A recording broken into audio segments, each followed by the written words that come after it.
नमस्कार मित्रों, study with कैडी में आपका स्वागत है। मैं हूं कैडी पटेल। आज आपके सामने नए टॉपिक से दोस्तों बहुत ही इंपॉर्टेंट टॉपिक पढ़ने जा रहे हैं। आज करंट की दृष्टि से बहुत ही इंपॉर्टेंट है। आगामी एग्जाम की दृष्टि से इस टॉपिक से एक क्वेश्चन पक्का एग्जाम के अंदर आएगा, चाहे आरएस का हो, कोई फर्स्ट ईयर का हो, कोई भी एग्जाम हो, आरपीएससी आदिनस्त बोर्ड का, इस टॉपिक से क्वेश्चन आने के पूरे चांस है।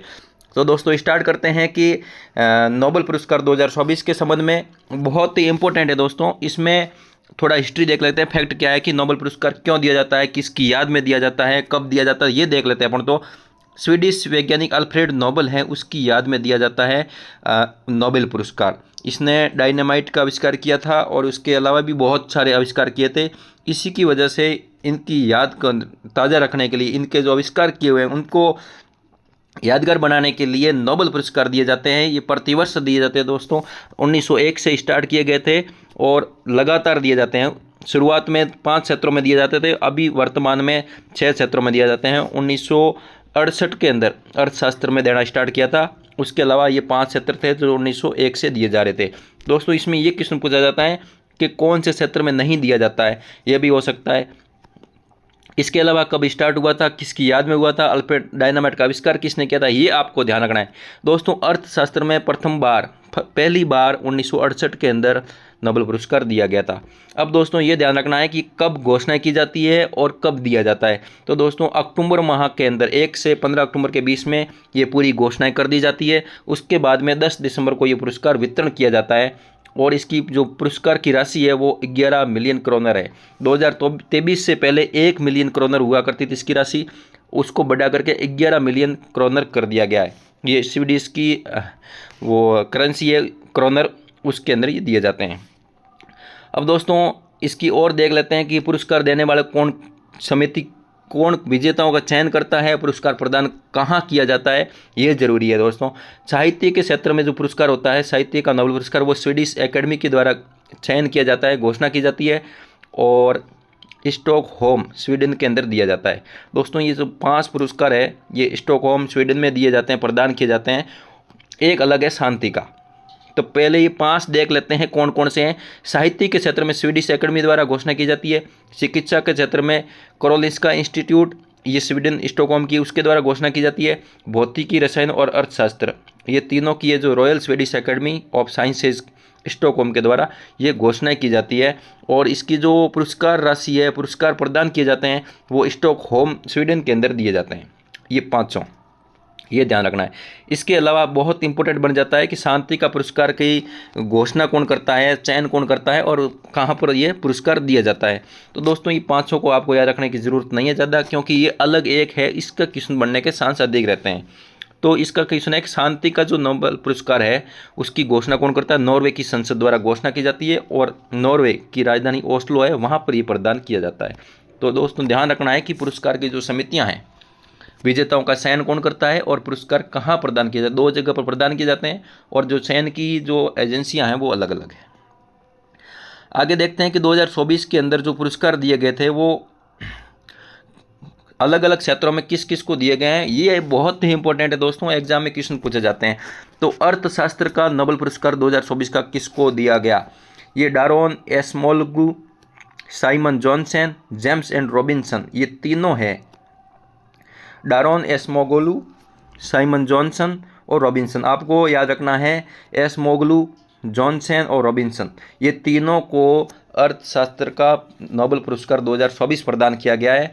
ये ध्यान रखना है, बहुत ही इंपॉर्टेंट है दोस्तों। नाम पूछा जाएगा इनमें से कौन सा नहीं है, तो एक 4 नंबर ऑप्शन कोई अलग दे देंगे, 3 ये दे देंगे, ये भी ध्यान रखना। क्वेश्चन बनने का तरीका है उसमें ये ज़्यादा बनने के चांस रहते हैं, यहाँ तो 3 है या फिर एक सिंगल है। अगला बहुत ही इंपॉर्टेंट है कि शांति के नोबेल पुरस्कार, ये दूसरा पुरस्कार है शांति का।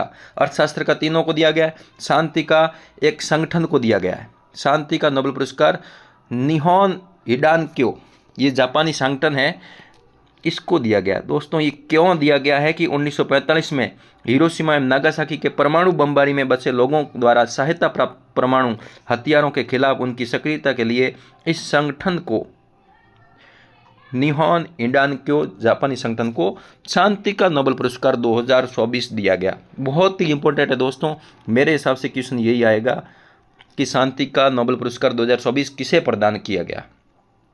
अब दोस्तों मैंने ये पहले ही बता दिया था आपको कि शांति का नोबेल पुरस्कार कहाँ देते हैं, ओस्लो नॉर्वे के अंदर, नॉर्वे की संसद द्वारा घोषणा की जाती है। अब दोस्तों ये आपको ध्यान रखना है कि शांति का नोबेल पुरस्कार किसको दिया गया है, एक संगठन को दिया गया है। दूसरे सभी जो भी पुरस्कार है वो सभी व्यक्तियों को दिए गए, ये संगठन को दिया गया है, ये भी ध्यान रखना है। और कौन सी संगठन है, निहोन हिडानक्यो, जापानी संगठन है। किस लिए दिया गया वो नीचे मैंने आपको बता दिया है। अगला है तीसरा, रसायन के क्षेत्र में पुरस्कार। जो केमिस्ट्री का नोबेल पुरस्कार 2024 प्रदान किया गया है वो भी 3 व्यक्तियों को दिया गया है। डेविड बेकर, ये अमेरिका के हैं। डेमिस हसाबिस, ये ब्रिटेन के। जॉन एम जम्पर, ये अमेरिका के। 3 व्यक्तियों को रसायन क्षेत्र का नोबेल पुरस्कार 2024 प्रदान किया गया है। अब दोस्तों ये भी मिलान किया जा सकता है कि कौन से देश से हैं, तो ये भी आपको ध्यान रखना है कि डेविड बेकर है वो अमेरिका के हैं, हसाबिस ब्रिटेन के हैं, जॉन एम जम्पर है वो अमेरिका के। तीनों को पुरस्कार दिया गया है रसायन के क्षेत्र में। अगला पुरस्कार है भौतिकी का। फिजिक्स का नोबेल पुरस्कार 2024 किसे दिया गया है, ये 2 व्यक्तियों को दिया गया है और दोनों ही अमेरिका के हैं। केमिस्ट्री में 2 अमेरिका के हैं, फिजिक्स में भी 2 अमेरिका के हैं। ये आपको ध्यान रखना, अमेरिका वाले पुरस्कार ज़्यादा ले जा रहे हैं। तुक्का भी लगाना हो तो अमेरिका का लगा देना। भौतिकी नोबेल पुरस्कार 2024 जॉन हॉपफील्ड, भौतिकी का नोबेल पुरस्कार 2024 के अंदर एक जॉन हॉपफील्ड और जेफरी हिंटन को दिया गया है। बहुत ही इंपॉर्टेंट है दोस्तों, एग्जाम में क्वेश्चन पूछा जाएगा भौतिकी का नोबेल पुरस्कार किसको प्रदान किया गया है, तो उसमें निम्न में से कौन कौन से है या नहीं है, इसमें से भी ऑप्शन बन सकता है। तो फर्स्ट और सेकंड 2 हो जाएंगे, फिर आंसर बन जाएगा। तो क्वेश्चन बन सकता है कि भौतिकी का नोबेल पुरस्कार किसे प्रदान किया गया, जॉन हॉपफील्ड कहाँ के हैं, अमेरिका के। जेफरी हिंटन कहाँ के हैं, अमेरिका के। बहुत ही इंपॉर्टेंट है दोस्तों। अगला है चिकित्सा का क्षेत्र में किसको प्रदान किया गया नोबेल पुरस्कार 2024, बहुत ही इंपॉर्टेंट है। पहला है विक्टर एम्ब्रोस, ये अमेरिका के दोनों ही। फिजिक्स वाले दोनों ही अमेरिका के, चिकित्सा वाले भी दोनों अमेरिका के। गैरी रूकुन, विक्टर एम्ब्रोस अमेरिका के, गैरी रूकुन अमेरिका के, दोनों अमेरिका के। इनको क्यों दिया गया है, माइक्रो आरएनए की खोज एवं पोस्ट ट्रांसक्रिप्शनल जीव विनिमय में योगदान देने के लिए इनको प्रदान किया गया चिकित्सा के क्षेत्र में 2024 का नोबेल पुरस्कार। किस किस को, विक्टर एम्ब्रोस और रूकुन, दोनों अमेरिका के। दोस्तों बहुत ही इंपॉर्टेंट है। अगला नोबेल पुरस्कार साहित्य का नोबेल पुरस्कार 2024, शांति का और साहित्य का बहुत ही इंपॉर्टेंट है। सिंगल है इसलिए ज़्यादा इंपॉर्टेंट बनते हैं। साहित्य का नोबेल पुरस्कार 2024 हांगकांग, दक्षिणी कोरिया की ये लेखिका है, इसको दिया गया है।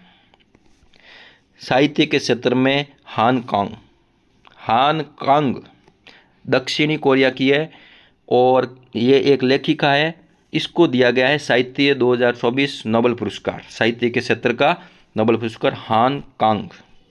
तो ये साहित्यिक बहुत ही छोटा वीडियो था दोस्तों, 5-7 मिनट का वीडियो है, लेकिन आपके एग्ज़ाम की दृष्टि से बहुत ही इम्पोर्टेंट है दोस्तों। ये छोटा सा वीडियो आपके लिए बहुत हेल्पफुल है, इसलिए आप इसको अच्छी तरह से एक अपने रफ पेज के अंदर इसको लिख कर रखें, या शॉर्ट नोट्स की जो आपके डायरी है उसके अंदर इसको लिख दें, तो आपको ये एक बार हाथ से लिखने से याद भी हो जाएगा और एग्ज़ाम में आसानी से याद आ जाएगा। साहित्य का, शांति का बहुत ही इंपॉर्टेंट है, इस क्षेत्र में बार बार क्वेश्चन पूछे जाते हैं।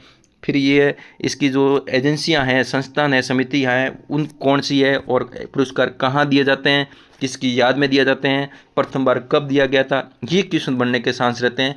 तो बहुत ही इंपॉर्टेंट था और मैंने आपको देने का छोटा सा वीडियो कम समय में देने का प्रयास किया है। अच्छा लगा हो तो लाइक शेयर ज़रूर करना, अपने दोस्तों को 3 जनों को ज़रूर शेयर करना।